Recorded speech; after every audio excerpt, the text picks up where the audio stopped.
La décision du palais n'aura donc pas tardé. Le communiqué royal est tombé ce midi, juste après le départ de Charles Michel. Le roi a accepté la démission du gouvernement et l'a chargé de l'expédition des affaires courantes. Il constate une volonté politique de garantir la bonne gestion du pays jusqu'aux prochaines élections. Un peu plus tôt dans la journée, le roi Philippe avait entamé son 3e et dernier jour de consultation des présidents de parti, avec dès 9 h Peter Mertens, le président du PTB, suivi du NVA Siegfried Brack, le président de la Chambre.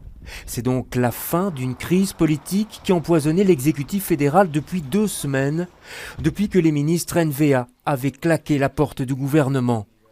Un gouvernement qui se retrouve donc aujourd'hui minoritaire et en affaires courantes, avec une grande difficulté, celle de devoir faire passer des textes au Parlement, au cas par cas, et une sorte de gouvernement au ralenti. Les décisions qui sont déjà prises, a priori, ne vont pas spécialement être bloquées. Par contre, en effet, ça réduit largement la marge de manœuvre du gouvernement.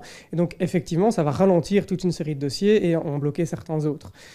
Typiquement, on parle au job deal et on pense aux job deals et au tax shift. En effet, toute une série de décisions ont déjà été prises et entreront en vigueur dès le mois de janvier, d'ailleurs.